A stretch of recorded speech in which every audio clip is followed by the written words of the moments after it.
সুন্নাহ media. এর ওসিলায় আল্লাহ যেন আপনাকে আমাকে উভয়কে যেন জান্নাতি বলে আল্লাহ যেন কবুল করেন। সবাই উচ্চ আওয়াজে জোরে বলুন আলহামদুলিল্লাহ। বলার কিছু নাই আর ভাবারও কিছু নাই। এক নম্বর হলাম আমরা আল্লাহর বান্দা এবং আমরা আখিরি নবী মুহাম্মদ রাসূল পাক সাল্লাল্লাহু আলাইহি ওয়াসাল্লামের উম্মতে মুহাম্মাদি আমরা এখানে বসে আছি। বিশেষ করে আজকে জামিয়া রহমানিয়াত এসে বলে যায় আমার নবী আপনার নবী দয়ার নবী হুজুর আকরাম সাল্লাল্লাহু আলাইহি সাল্লামকে আমরা চিনেছি কোরআন এবং হাদিস থেকে, ইজমা এবং কিয়াস থেকে। যে রসুলকে তৈরি না করলে এত বড় পৃথিবী তৈরি হতো না, আমরা প্রত্যেকেই জানি। সেই রসুল পাক সাল্লাল্লাহু আলাইহি ওয়াসাল্লামের সুন্নাত কোরআন সুন্নাহ নিয়ে আমরা চলাফেরা করি। বিশেষ করে আজকে যারা আমরা এখানে বসে আছি, আমার নবী আপনার নবী দয়ার নবী হুজুর আকরাম সাল্লাল্লাহু আলাইহি সাল্লাম তিনি জীবনে কোনোদিন বাচ্চা বয়স থেকে কোনোদিন ঝগড়া চাইনি, মারামারি চাইনি, দ্বন্দ্ব চাইনি, ফিতনা চাইনি। আমার নবী আপনার নবী দয়ার নবী হুজুর আকরাম সাল্লাল্লাহু আলাইহি সাল্লাম যখন বাল্য বয়স, আপনাদের ইতিহাস প্রত্যেকের জানা আছে। আমার রসুল পাক সাল্লাল্লাহু আলাইহি সাল্লামের দরবারে এমন সময় আমার রসুল পাকের কাছে রসুল পাক চাচা তিনি একদিন একটা বিরাট বড় একটা আল্লাহর বাইতুল্লাহ ঘরের হাজরে আসওয়াদ পাথরকে নিয়ে যে একটা সমস্যা ঘটেছিল আপনাদের প্রত্যেকে জানা আছে। সেই সমস্যাকে যখন নিয়ে তারা যখন চারটে গোষ্ঠীর মধ্যে কন্দল হবে, মারপিট হবে, দ্বন্দ্ব হবে, এমন সময় তারা চিৎকার করে এমন সময় রসুল পাক চাচা বলেছিল আজকে আমরা মারপিট করব, ঠিক কথা, যে দল জিতবে সে আজকে হাজরে আসওয়াদ পাথরটাকে ওই জায়গায় নিয়ে রাখবে, ঠিক কথাই। কিন্তু আমার একটা ভাইপো আছে, তার নাম হলো মুহাম্মদ ইবনে আব্দুল্লাহ। তার চিন্তা ভাবনা হলো খুব ভালো। আমার রসুল পাক সাল্লাল্লাহু আলাইহি ওয়াসাল্লামের দরবারে গেলেন। আমার রসুল পাকের দরবারে গিয়ে আমার রসুল পাকের কাছে গিয়ে এমন সময় বললে ভাইপো মুহাম্মদ আমি তোমার কাছে আসলাম। সঙ্গে সঙ্গে বললেন চাচা এই বলে আমাকে লজ্জা দেবেন না। বলে কেন? বলে আপনারা আমাকে ডাকবেন, আপনার কাছে আমি যাব, আপনি আমার কাছে আসছেন, এই ব্যাপারটা কি? বলে না বাবা, একটা বিপদে পড়েছি, এটা আমার একটা বড় সমস্যার মধ্যে পড়েছি, এই সমাধান তোমাকে করে দিতে হবে। তখন বললেন কি ব্যাপার? যখন সব প্রত্যেকটা জিনিস কথাবার্তা শুনলেন, শোনার সঙ্গে সঙ্গে আমার রসুল পাক সাল্লাল্লাহু আলাইহি ওয়াসাল্লাম বলেছিলেন আমি মারপিট চাই না, আমি দ্বন্দ্ব চাই না, আমি মারপিট চাই না। বলে এটা সমাধান হবে কি করে? তখন আমার রসুল পাক সাল্লাল্লাহু আলাইহি ওয়াসাল্লাম বললেন আপনারা কটা দল আছেন? বলে আমরা 4 গোষ্ঠী এখানে আছি। বলে আপনার 4 দল, প্রত্যেকে বাড়ি চলে যান। বাড়ি যাওয়ার পরে আগামীকালকে শবে সাদেক সকালবেলায় আপনারা যে দল প্রথমে আসবে, যেই ব্যক্তি এখানে প্রথম আসবে, সেই কিন্তু হাজরে আসওয়াদ পাথরটাকে নিয়ে আল্লাহর বাইতুল্লাহ ঘরে লাগাবে। প্রত্যেকটা দল এক বাক্যে মেনে নিলেন যে ঠিক কথাই বলেছেন, চলো প্রত্যেকে আমরা যাই। এমন সময় দেখা যাচ্ছেন প্রত্যেকটা দল বাড়ি চলে গেলেন। সকাল হয়েছে, এমন সময় শবে সাদেকের সময় কোনো ব্যক্তি আসেনি। আমার নবী আপনার নবী দয়ার নবী হুজুর আকরাম সাল্লাল্লাহু আলাইহি ওয়াসাল্লাম তিনি সর্বপ্রথম আসলেন। 4টে দলের মধ্যে যত মানুষ আসছেন প্রত্যেকটা মানুষ জিজ্ঞাসা করছে কে প্রথম আসলো? প্রত্যেকেই বলছে মুহাম্মদ ইবনে আব্দুল্লাহ, মুহাম্মদ ইবনে আব্দুল্লাহ। 4 গোষ্ঠীর মধ্যে যখনই তারা আপনার কেউ শুনতে পেয়েছে সকলে চলে এসে হাজির হয়ে গেল। আমার নবী আপনার নবী দয়ার নবী হুজুর আকরাম সাল্লাল্লাহু আলাইহি ওয়াসাল্লাম এমন সময় বললেন যে 4 গোষ্ঠীর মধ্যে লোকজন সবাই চলে এসেছেন। বলে অবশ্যই আমরা এসেছি। যখনই আসলেন, আসার পরে বললেন একটা চাদর নিয়ে আসেন। চাদর নিয়ে আসার পরে আমার রসুল পাক সাল্লাল্লাহু আলাইহি ওয়াসাল্লাম বললেন 4 গোষ্ঠী যারা মেন আছেন আপনারা 4 জন ধরুন। 4 জন ধরার পরে বলে আরো যতজন আপনার সঙ্গী আছেন তারা আপনারা সকলে ধরুন। ধরবার পরে আমার নবী আপনার নবী দয়ার নবী হুজুর আকরাম সাল্লাল্লাহু আলাইহি ওয়াসাল্লাম তিনি এমন সময় বললেন এই একটা ছোট্ট কথা বলি, এই পাথরটাকে কি আমি মুহাম্মদ ইবনে আব্দুল্লাহ আপনারা যদি হুকুম দেন, আদেশ যদি দেন, তাহলে এই পাথরটাকে কি এই চাদরের মধ্যে নিয়ে রাখতে পারি? বলে অবশ্যই রাখুন। রাখার পরে সকলে মিলে একসঙ্গে গেলেন।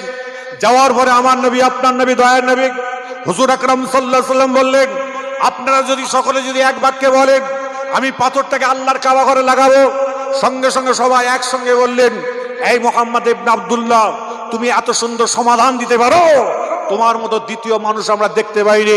তুমি পাথরটাকে নিয়ে তুমি ওই জায়গায় লাগিয়ে দাও, আমাদের মনের মধ্যে কোনো একটু কিঞ্চিত পরিমাণ আমাদের কষ্ট, ব্যথা, বেদনা কিছুই আমাদের নাই। আজকে মুহাম্মদ ইবনে আব্দুল্লাহ, তোমার কথা দেখে, তোমার কাজ দেখে আমরা প্রত্যেকে খুশি হয়ে গেছি। আরেকবার জোরে বলা যাবে না সুবহানাল্লাহ? আজকে বাংলার মানুষ যারা এখানে বসে আছেন, আজকে বলুন, ফুরফুরা শরীফের মুজাদ্দিদে জামান, আমিরুশ শরিয়াত, আলা হযরত পীর আবু বকর সিদ্দিক রাহমাতুল্লাহ আলাইহি, তার অবদানকে আমরা এখানে ভুলতে পারি না। আল্লামা বসিরহাটের হুজুর রাহমাতুল্লাহ আলাইহি, তার অবদান আমরা ভুলতে পারি না। যত আল্লাহর ওলিরা এখানে দুনিয়ায় এসেছেন, তাদের অবদান আমরা ভুলতে পারি না। আজকে বাংলার মানুষ যারা আমরা এখানে বসে আছি, গোল পাঞ্জাবি পরে বসে আছি, মাথায় গোল টুপি দিয়ে বসে আছি, মুখে দাড়ি রেখেছি, 80% আর 95% আমার ফুরফুরা শরীফ মুজাদ্দিদে জামান পীর আবু বকর সিদ্দিক রাহমাতুল্লাহর অবদান। ডক্টর শহীদুল্লাহ সাহেব বড় আলেম হয়েছিলেন, 4টে ভাষায় তিনি জ্ঞান অর্জন করেছিলেন। ফুরফুরা পীর আবু বকর সিদ্দিক রাহমাতুল্লাহ আলাইহির কাছে গিয়ে শরিয়াতের শিক্ষা পেয়ে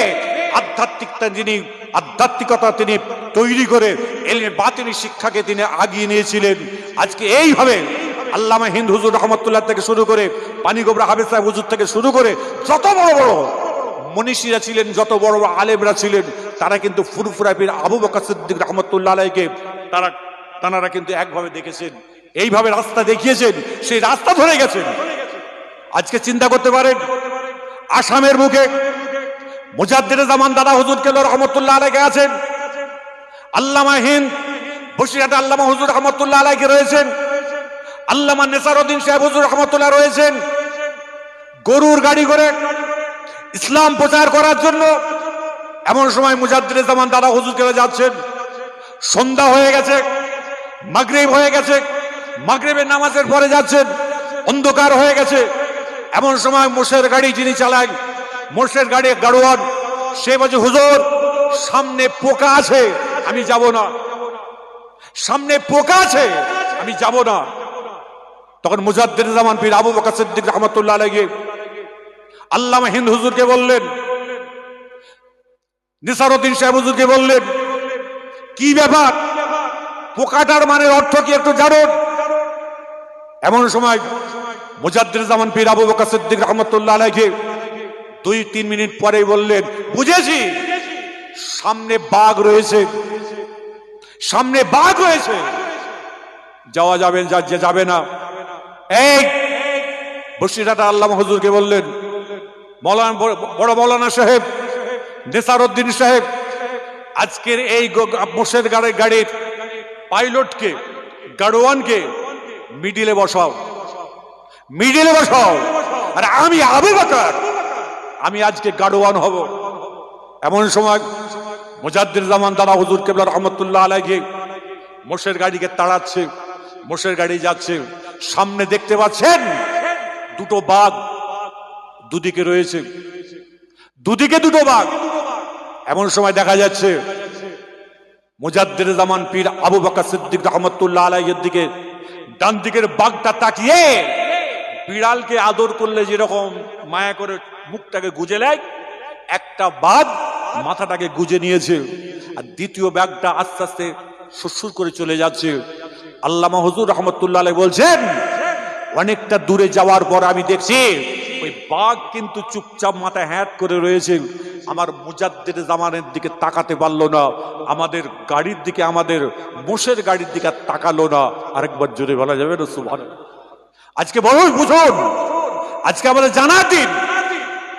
সেই মুজাদ্দিদে জামান পীর আবু বকর সিদ্দিক রাহমাতুল্লাহ আলাইহির বাড়ির সন্তান ছিলেন, তার 5টা ঔলাদ, 5 আওলাদ, তার 5 আওলাদের 32টা আওলাদ আমি দেখেছি।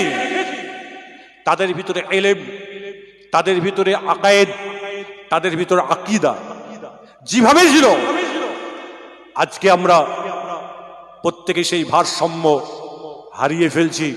তারই জন্য বাংলার মানুষদের আমি সচেতন করতে এসেছি আজকে। খবরদার, আমরা আল্লাহ পাক পরওয়ারদিগার বেনিয়াজ কোরআন শরীফের মধ্যে ঘোষণা দিয়েছেন, বিসমিল্লাহির রহমানির রহিম, ওয়াতাসিমু বিহাবলিল্লাহি জামিয়া ওয়ালা তাফাররাকু। একত্ববাদ। আমাদের কোরআন কটা? এটা আওয়াজ দিয়ে বলবেন, জোরে বলবেন, কিন্তু কারোর মুখটা বন্ধ থাকে, উচ্চ আওয়াজে বলেন কোরআন কটা, নবীর হাদিস কটা? হ্যাঁ, আচ্ছা, আমাদের দেশে জোহরের নামাজ 4 রাকাত, তাই তো? ফরজ নামাজ, জোহরের ফরজ কয় রাকাত? জোরে বলুন। আচ্ছা, সৌদি আরবে কয় রাকাত? 6 রাকাত, 4। সর্ব জায়গাতেই 4 তো। আমরা যে এখানে বসে আছি, আমরা এক তো নাকি? আর জোরে বলুন। হ্যাঁ, আমরা যদি এক হই, আমরা কোরআন, হাদিস, ইজমা, কিয়াসের মানুষ, আমরা এক। আমাদের ভ্রাতৃত্ব, আমাদের ভালোবাসা একটা জায়গায় থাকবে। খবরদার, এই ভ্রাতৃত্বটাকে যারা ভাঙতে আসবে, তাদের হাত নয়, তাদের পা নয়, তাদের ঘর আমরা গুড়িয়ে দেবো একদম, সে যেই হোক না কেন। আজকে আছে, আজকে ইসলামটাকে দলবাজি করে আজকে শেষ করার জন্য আজকে আমার মতো কিছু পীরজাদা, পীর সাহেব, আলেম লেগে পড়েছে। আমি তাদের দৃষ্টি আকর্ষণ করে দিয়ে যাই, এ আলেম সমাজ, এ পীর সাহেব, পীরজাদা, আজকে আমি কিছুই চিনি না আপনাদের কাছে। আমি একটাই জিনিস চিনি, আল্লাহর কোরআন হাদিসকে আমি চিনি। ইজমা এবং ক্লাসের মধ্যে, এই আপনার ডাইসের মধ্যে যদি আপনি পড়ে থাকেন, আপনাকে মেনে নেব অন্তর থেকে, কলব থেকে, হৃদয় থেকে। আর যদিও এই ডাইসের মধ্যে না পড়েন, আপনার মতো পীরজাদাকে সাহেব মানি না, পীর সাহেবকে আমি মানি না, কাউকে মানি না। কেন? আমি দেখে নিয়েছি, খালি আমাদের মধ্যে খালি দ্বন্দ্ব, ঝগড়া, কাটাকাটি, ফিতনা না রাখলে আপনারা চলাফেরা করতে পারেন না। তারই জন্য নওজোয়ান ভাইরা যারা আজকে লেখাপড়া করে আজকে সুন্দর জায়গায় আসছে, ছেলেগুলোকে সেই জায়গায় আমরা দাঁড় করাতে পারছি না। তারই জন্য আমি প্রত্যেককে বলবো, যতগুলো ভাই এখানে বসে আছেন, গার্জেন পক্ষ বসে আছেন, খবরদার, আপনাদের আল্লাহ পাক জ্ঞান দিয়েছে, বিবেক দিয়েছে, বুদ্ধি দিয়েছে, সে বিবেক বুদ্ধি অনুযায়ী চলাফেরা করুন। খবরদার, কে কি বলছে তার দিকে খবরদার তাকাতে যাবেন না। আমি গত 9 ডিসেম্বর থেকে আমি জামিয়া রহমানিয়াতে এসেছিলাম, আর আজকেও জামিয়া রহমানিয়ার সঙ্গে সম্পর্ক আছে, এবং সারা জীবন, আমার জীবন যতদিন আমি বেঁচে থাকবো, এই সম্পর্ক ইনশাল্লাহ রেখে যাব। সবাই জোরে বলুন আলহামদুলিল্লাহ। কেন? আমরা আজকে একতার আমি ডাক দিয়েছিলাম, সেই ডাক পরিপূর্ণ কমপ্লিট হয়েছে। অনেকে বলবেন, কিভাবে বুঝলেন? মনের একতা হলো সব থেকে বড় একতা, অন্তরের একতা হলো সবচেয়ে বড় একতা। আজকে আপনারা যারা এখানে আছেন, খবরদার, দল বল নির্বিশেষে এক হয়ে, এবং জামিয়া রহমানিয়া এবং অল ইন্ডিয়া সুন্নতুল জামাআতের যত সদস্যরা আছেন, আমি তাদের দৃষ্টি আকর্ষণ করব, রসুল পাক সাল্লাল্লাহু আলাইহি সাল্লামের আদর্শ নীতি নিয়ে চলাফেরা করুন। এবং আপনার যে কোনো সমস্যা হোক, ফুরফুরা শরীফে ছুটতে হবে না, ফুরফুরা শরীফে। আপনি আমাদের বয়োজ্যেষ্ঠ মুফতি সাহেব হুজুর আছেন, তানার কাছে বসে আপনার নিজের মনের সমস্যা, আপনার ইচ্ছাগুলো, যেগুলো আপনার প্রয়োজন আছে, আমার ক্ষুদ্র জ্ঞানে, আমি একজন ছোট মানুষ, ক্ষুদ্র মানুষ, আমার ক্ষুদ্র জ্ঞানে আমি বুঝে নিয়েছি, মুফতি সাহেব হুজুরের কাছে আপনি যদি বসেন, শরীয়ত থেকে শুরু করে, কোরআন থেকে শুরু করে, ইজমা থেকে শুরু করে, কিয়াস থেকে শুরু করে যে কোনো মাসলা মাসাইল আপনি তানার কাছে বসলেই কিন্তু পাবেন। কেন? আল্লাহ পাক তানাকে সেই যোগ্যতা দান করেছেন এবং আল্লাহ পাক তানার হায়াতকে দারাজ করুক। সবাই জোরে বলুন আলহামদুলিল্লাহ। আরেকটু আনন্দের সঙ্গে জোরে বলা যাবেন আলহামদুলিল্লাহ। তিনি দিনকে দিন, রাতকে রাত কি কষ্ট করে। আজকে আমি এসেই জিজ্ঞাসা করলাম, ঘুমিয়েছেন? বলে হুজুর 2 ঘন্টা ঘুমিয়েছি। চিন্তা করেছেন? কমপক্ষে একটা মানুষের 8 ঘন্টা 9 ঘন্টা ঘুম না হলে শরীর অসুস্থ, বিমার। তিনি আজকে কি করছে, কেন করছেন? একটাই কারণ, ইসলাম যেন টিকে থাকে, শরীয়ত যেন টিকে থাকে, আকায়েদ যেন টিকে থাকে, আকীদা যেন টিকে থাকে, এবং আমরা যে আহলে সুন্নতুল জামাতের মানুষ, আমাদের ঘরে কেউ না যেন আঘাত করতে পারে। আজকে আমি বুঝতে পারছি, ফুরফুরা শরীফের টাইটেল মাদ্রাসার মুহাদ্দিস সাহেব ছিলেন মাওলানা আবুল কাসেম সিদ্দিকী রাহমাতুল্লাহ আলাইহি। তিনি দুনিয়া থেকে চলে গেছেন প্রায় 2-2.5 বছর হলো। আজকে আপনাদের জামিয়াতে এসে আমি আজকে বাই ক্যামেরা বলে যাচ্ছি, যদি কারোর কোন মাসলা, কোন ফতোয়ার প্রয়োজন হয়, এদিক ওদিক অনেক সময় বলেন ফুরফুরা মাদ্রাসায় যাই, ফতোয়াটা নিয়ে আসি। আজকে বাই ক্যামেরা সর্ব জায়গার মানুষ শুনতে পাচ্ছেন। আমি প্রত্যেককে বলবো, এদিক ওদিক না গিয়ে জামিয়া রহমানিয়াতে এসে মুফতি সাহেব হুজুরের কাছে ফতোয়া ফেলে দেন, উনি সঠিক উত্তরটা দিয়ে দেবেন। আরেকবার জোরে বলা যাবে না সুবহানাল্লাহ। ফুরফুরা মাদ্রাসায় এখন ফতোয়া নিতে গেলে অনেক আলেম ওলামারা আছেন, এ বলে হ্যাঁ, ও বলে না, ও বলে ঠিক, ও বলে ঠিক, একদম নয়। পরিপূর্ণভাবে আজকে আপনাদের কাছে আমি স্বজ্ঞানে স্বইচ্ছাই বলে গেলাম, ফতোয়াগুলোকে সারা শরিয়ত অনুযায়ী চলবার জন্য অবশ্যই মুফতি সাহেব হুজুর তিনি যেভাবে বলবেন সেইভাবে চলার চেষ্টা করবেন। কেন? কোন মানুষের ভেতরে কি জিনিসটা কাজ করে সেটা কিন্তু মানুষের মুখ দেখলে চেনা যায়, মুখ দেখলে চেনা যায়। তারই জন্য খবরদার, মারপিট নয়, দ্বন্দ্ব নয়, ঝগড়া নয়, কাটাকাটি নয়। আমরা কি ফুরফুরা শরীফ মুজাদ্দিদ জামান দাদা হুজুর কিবলাকে মানি তো নাকি গো? আরে জোরে বলেন, হাতটা তুলে দেখাবেন একটুখানি, প্রত্যেকে হাতটা তুলে দেখাবেন। মুজাদ্দিদ জামানকে মানি, তার 5টা আওলাদকে মানেন না? আরে জোরে বলুন। শোনেন, মুজাদ্দিদ জামান দাদা হুজুর কিবলা রাহমাতুল্লাহ আলাইহি, তাকে আপনাকে কলজে দিয়ে মানি, তার 5 আওলাদকে কলজে দিয়ে মানি। যারা বড় বড় আলেম ছিলেন, জান্নেওয়ালা ছিলেন, তারা আজকে আর দুনিয়াতে নাই। আজকাল কিছু পীরজাদা বেরিয়েছে, গাল গাম, মুখের ভাষা জ্ঞান নেই, সেইভাবে তারা চলাফেরা করে। খবরদার, ওই রকম পীর সাহেব পীরজাদার দিকে তাকাবেন না। তাকালে আপনার আমার মনে হয় কবিরা গুনাহ হতে পারে। যদি ভুল হয় দাঁড়িয়ে প্রতিবাদ করুন। বাপের বেটা যদি কে থাকো, ভাই ক্যামেরা বলে যাচ্ছে, আমি কাউকে ভয় করি না, আমার আল্লাহকে ছাড়া।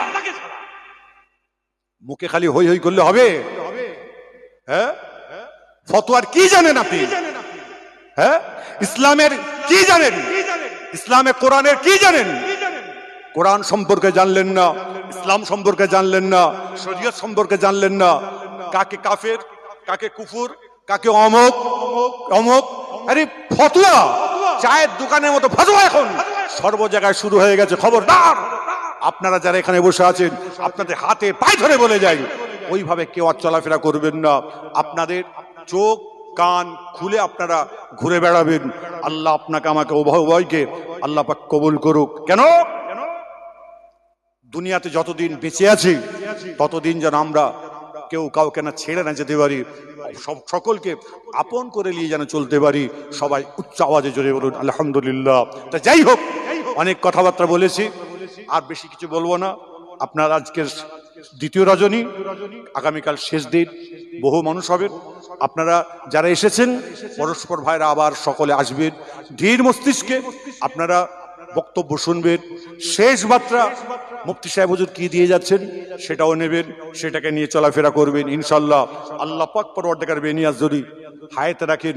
সকলের জন্য দোয়া করি। শবে বারাত হয়ে গেছে, শবে বারাতের পরে আমরা এই জায়গায় হাজির হয়েছি।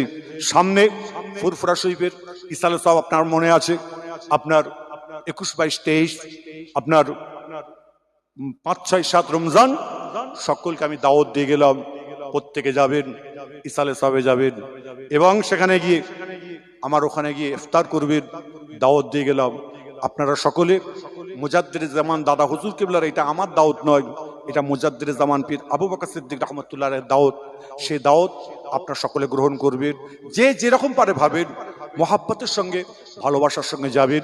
খবরদার ঐক্য ঠিক রাখবেন, একতা ঠিক রাখবেন এবং পরস্পর ভাইয়েরা যারা পীর ভাই বা অল ইন্ডিয়া সুন্নতুল জামাতের ভাই হতেই পারে, মানুষ মাত্র একটুখানি দ্বিমত হতে পারে, সঙ্গে সঙ্গে আপনারা বসে সেইগুলোকে মতগুলোকে ঠিক করে নিয়ে ভাই চলবেন এবং পরস্পর ভাই যখনই দেখা হবে, হ্যালো ভাই অমুক ভাই বলছেন, আপনি যদি বুঝতে পারেন যে আমি অমুক ভাইকে ফোন করছি, তাকে সঙ্গে সঙ্গে সালাম দেবেন।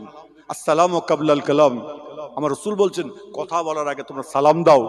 তা আপনি যখন আপনার ভাইকে যখন ফোন করবেন তখন কিন্তু সালামটা বিনিময় করবেন তাতে। এবং যদি কারোর সঙ্গে কোনোদিন অনেকদিন দেখা হয় না, যদি কারোর সঙ্গে কেউ কারোর আমার নামে আপনার নামে যদি বলে বেড়ায়, অবশ্যই আপনাদের বলে যাচ্ছি, আপনাদের এই জামিয়া রহমানিয়াতে বলে যাচ্ছি, আমার নামে কেউ যদি কোনো সমালোচনা করে, কেউ যদি কিছু বলে, অবশ্যই আমাকে বলবেন। আমি কিন্তু ওই ব্যক্তি নয়। মানুষের কথা শুনে মানুষকে বয়কট করব, মানুষের কথা শুনে মানুষকে ছুঁড়ে ফেলে দেব, মানুষের কথা শুনে মানুষকে আপনার কি বলে হৃদয়ে না টেনে তাকে লাথি মারবো, এটা আমার মুজাদ্দিদে জামান দাদা হুজুর কিবলা রহমতুল্লাহ নীতি আদর্শ নয়। যারা আজকে এইভাবে চলাফেরা করে তার দাদুকে তার বাপকে তারা মানে না কোনোদিন, শুনে রেখে দেন ভালো করে। এই বলে আমার সংক্ষিপ্ত বক্তব্য এখানেই সমাপ্তি করলাম। আপনারা ভালো থাকবেন, সুস্থ থাকবেন। আল্লাহ হাফেজ। আসসালামু আলাইকুম ওয়া রাহমাতুল্লাহি ওয়া বারাকাতুহু। নারায়ে তাকবীর।